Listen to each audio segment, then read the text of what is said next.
धर्म स्नेही बंधुओं, आचार्य पूज्यपाद स्वामी ने जिनेंद्र भगवान की मंगलमय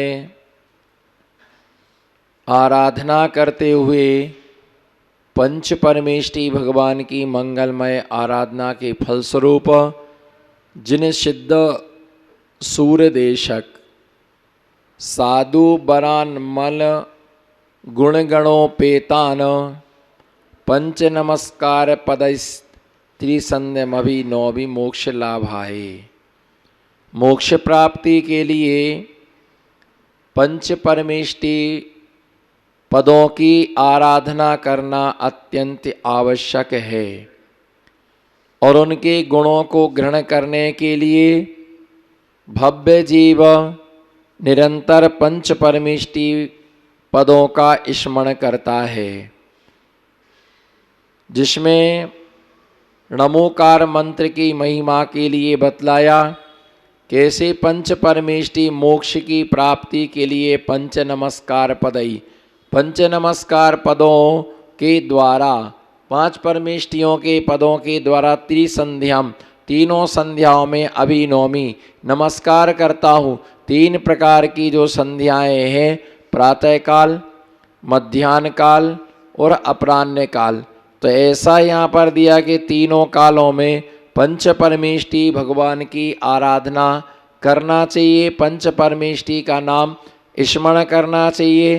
तीन संध्या का मतलब होता है तीनों टाइम की सामायिक, तीन बार की जो सामायिक है उस तीनों बार की सामायिक में पंच परमेष्टि भगवान का ध्यान अथवा पंच परमेष्टि भगवान का स्मरण अथवा पंच परमेष्टियों का जाप जिसका जिस पर मन लगे। एक तो ध्यान की अवस्था है, दूसरी जाप की अवस्था है और तीसरी पाठ की अवस्था है। सामायिक में तीन प्रकार से व्यवस्था बतलाई, एक तो ध्यान, दूसरा ध्यान के साथ साथ जाप, जाप के साथ साथ पाठ। यदि जब तक हमारा ध्यान में मन लगे तब तक क्या करना चाहिए? जब तक हमारा ध्यान में मन लगे तब तक हमें पंच परमेष्टि भगवान का ध्यान करना चाहिए। और ध्यान की जो अवस्था है, वह ध्यान की अवस्था एक स्थान पर बैठ कर के, एक स्थान पर बैठने से हमारा काय योग स्थिर हुआ। क्या? एक स्थान पर बैठने से हमारा काय योग स्थिर हुआ और दूसरा मौन रहने से हमारा वचन योग स्थिर हुआ और तीसरा किसी एक विषय में चिंतन करने से हमारा मन योग हमारा स्थिर हुआ। सबसे ज़्यादा तन को स्थिर करना बहुत इजी है, वचन के लिए मौन करना बहुत सरल है, लेकिन मन के लिए बस में करना बहुत, सबसे ज़्यादा यदि कठिनाई आती है तो किसको बस में करने के लिए?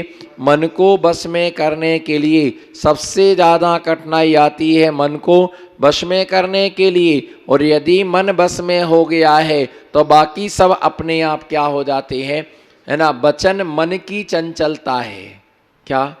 वचन मन की चंचलता है।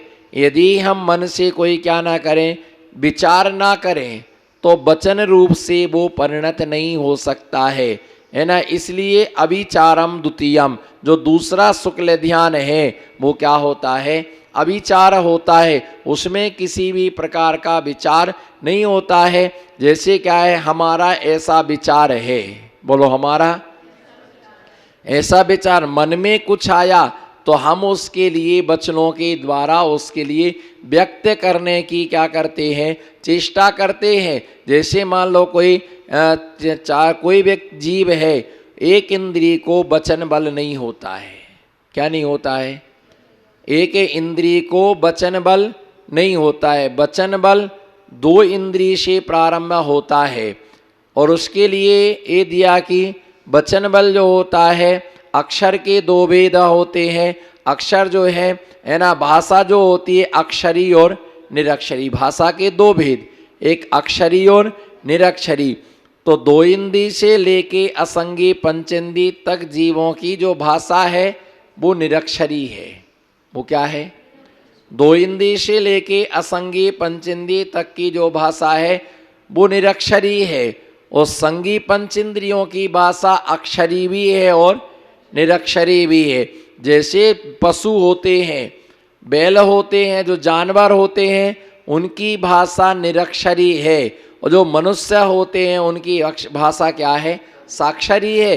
वो जो भाषा हमें समझ में आती है उसके लिए क्या बोला जाता? साक्षरी भाषा बोला जाता। चूंकि तीर्थंकर भगवान की भाषा भी क्या निरक्षरी होती है, लेकिन उसकी विशेषता यह होती है कि जब वो भाषा खिरती है और निरक्षरी भाषा में खिरती है, ओंकार रूप से खिरती है, लेकिन जो जिस भाषा का ज्ञाता होता है, बोलो, जो जिस भाषा का ज्ञाता होता है और उसके कान में पहुंचने के बाद, उसके कान में पहुंचने के बाद वो भाषा उस रूप से क्या हो जाती है? परिणमित हो जाती है। वो भाषा उस रूप से परिणमित और उसे समझ में आ जा। देवों के कान में जाने के बाद देवों की जो भाषा है उसमें उनको समझ में आ जाता है ना। मिलेच्छों के लिए मिलेच्छों की भाषा में जो आरी है उसी आरी की आरी भाषा में, है ना, समझ में उसके लिए आती है। तो जो जिस भाषा का ज्ञाता होता है उसके कान में पहुंचने के बाद उस भाषा रूप से वो परिणमन कर जाती भगवान की निरक्षरी भाषा। तो ऐसे जो हमारी भाषा है वो साक्षरी है। हम जो बोलते हैं वो क्या होता है? पशु बोल रहा है लेकिन हमें समझ में नहीं आता। वचन बल दो इंद्रिय से प्रारंभ होता है, एक इंद्रिय के वचन बल नहीं होता। वचन बल भी एक क्या है? एक प्रकार का प्राण है। वचन बल तो ऐसा जो हम सोचते हैं वो हमारे वचनों के द्वारा निकलता। मन की चंचलता ही वचन है और काय की मन की चंचलता ही काय है ना। काय में जो चंचलता हो रही, हलल चलन हो रहा है, वो मन के निमित्त से क्या होता है? इसलिए मन को बस में करने से वचन और काय अपने आप क्या हो जाते हैं? बस में हो जाते हैं। और जब तक मन बस में नहीं होता, बाजार कौन ले गया? बोलो, बाजार आपके लिए कौन ले करके गया है? मन आपका बाजार ले शरीर से गए हैं, लेकिन मन आपके लिए कहाँ लेके गया है? मन आपके लिए बाजार में लेके गया। पिक्चर देखने के लिए कौन ले गया? बोलो, पिक्चर देखने के लिए कौन ले गया? मन ले करके गया। बाजार घूमने कौन ले गया? मन। सिनेमा देखने के लिए कौन ले गया? है ना, मन। आज क्या बनाना किससे सोचा? बोलो, किससे सोचा?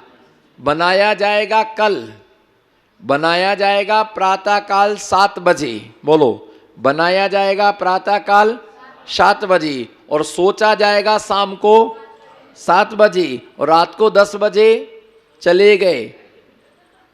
बनाने वाला सोचने वाला सोचते रह गया।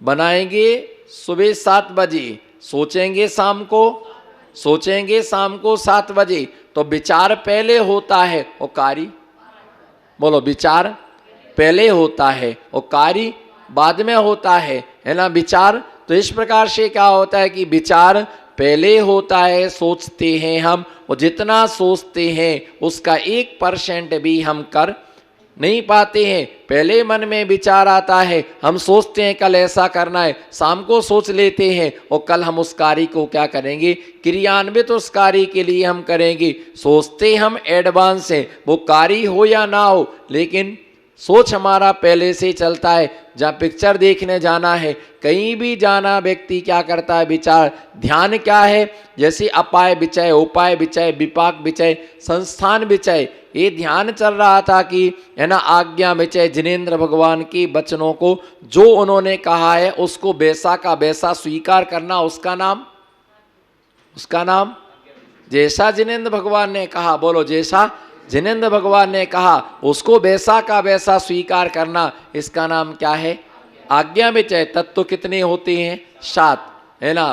पदार्थ कितने होते हैं? 9। द्रव्य कितने होते हैं? 6। अस्तिका कितने होते हैं? 5। तो जैसा जिनेंद्र भगवान ने कहा उसको वैसा का वैसा आंख मीच करके स्वीकार कर लेना, इसका नाम क्या है?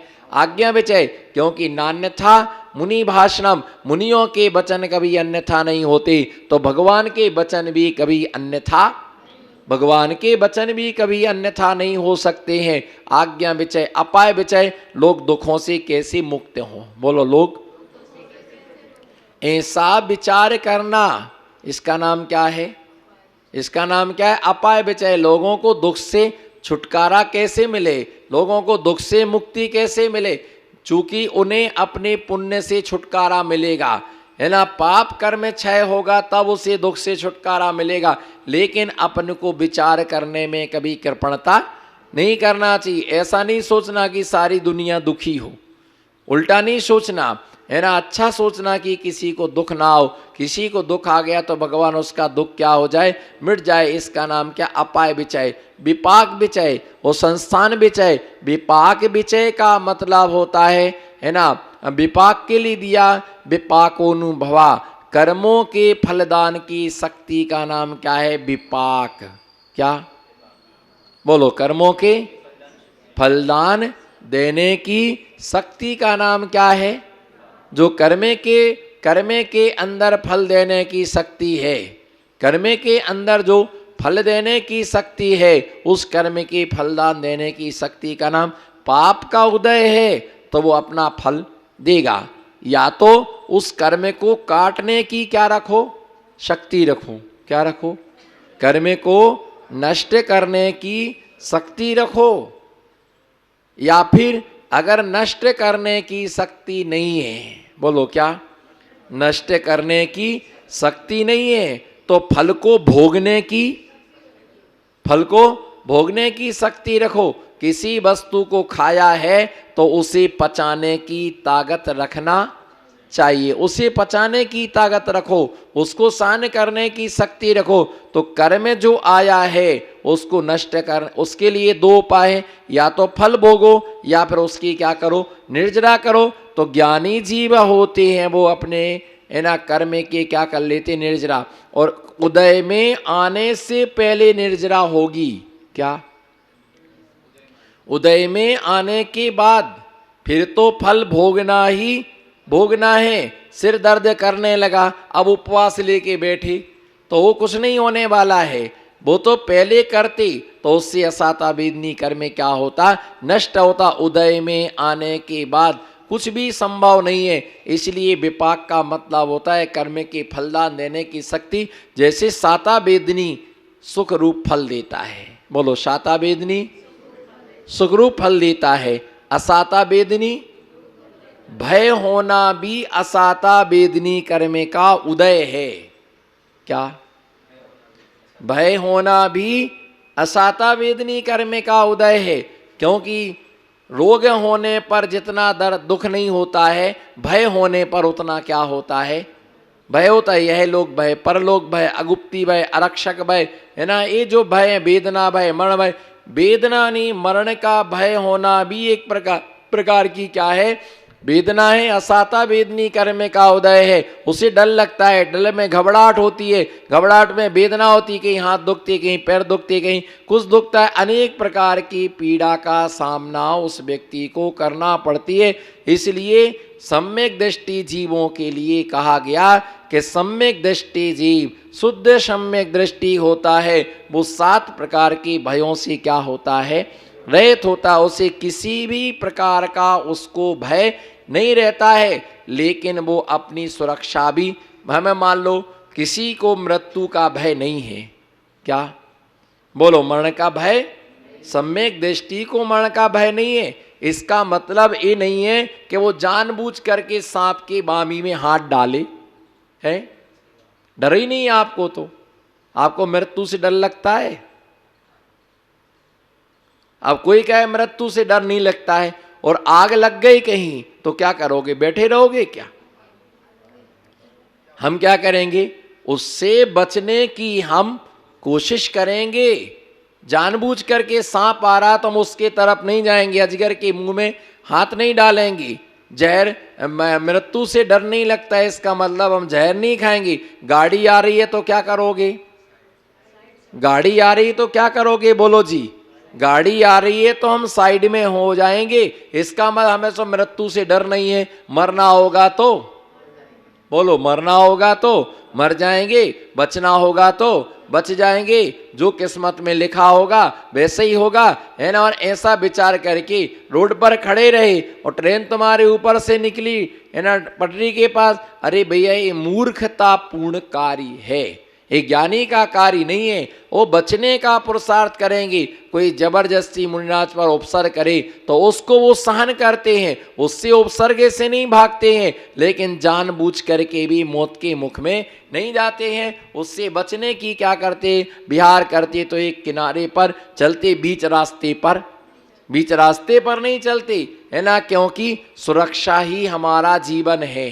बोलो, सुरक्षा ही हमारा जीवन है। कोई हॉर्न दे रहा तो हम साइड में हो जाएंगे, जानबूझ करके हम अपने प्राणों को नहीं। आप तो कह रहे थे हमको मृत्यु का डर नहीं है, और आप तो यहाँ छिप रहे हैं, आपको तो किसी प्रकार का डर नहीं है, आप छिप रहे हैं। भैया छिप नहीं रहे हैं, हम व्यवस्था से चल रहे हैं, किसी संकलेश परिणामों से हमें नहीं मरना है ना। मौत का किसी भी प्रकार से, मृत्यु का डर नहीं होता है, वेदना का भय नहीं होता है। इसका मतलब जानबूझ करके चाकू से हाथ नहीं काटना, मरण का भय नहीं होता है, परलोक का भय नहीं होता है। इस प्रकार से ऐसा विचार करके वो अपनी यथार्थ दृष्टि से सुरक्षा करते हैं, लेकिन जानबूझ करके मृत्यु के उपायों को नहीं खोजते हैं। तो ऐसा जो दिया कि सम्यक दृष्टि 7 प्रकार के भयों से रह, और जो होना है उसे भगवान भी उसके लिए टाल नहीं सकता। मृत्यु जिसकी आई उसे कोई बचा नहीं सकता, और जिसकी नहीं आई है उसके लिए कोई मार नहीं सकता। यही तो है कि एक साथ भरत चक्रवर्ती के 923 जीव, है ना, पुत्र बने, गिंजाई की पर्याय में थे। क्या थे? कितनी? 923। अब क्या मालूम वो गिंजाई 923 थी कि कम ज्यादा थी। वो तो 923 भरत चक्रवर्ती के पुत्र बने, बाकी और भी हो सकते कहां गए हों, पर एक साथ इतने लोगों ने कर्म किया होगा। क्या बोलो? एक साथ, जोर से बोलो, एक साथ इतने लोगों ने कर्म किया होगा। तो एक साथ इतने लोगों का उदय में कैसे किया होगा बताओ? एक साथ कैसे किया होगा? कल तुमने कितने लोगों ने एक साथ कर्म किया बताओ? कितने लोगों ने एक साथ पुण्य कर्म किया? चौके में भी 10-15 लोग थे, वो सबने अच्छे से आहार हो जाए भाव सबका रहता, देख के देना ये सबका भाव रहता, निरंतराय आहार हो जाए सबका, है ना, कोई सामान रह ना जाए, ये भी दो ना, ये भी दो ना। महाराज आपने कुछ लिया नहीं, कितना सबने साथ ही से पुण्य बांधा।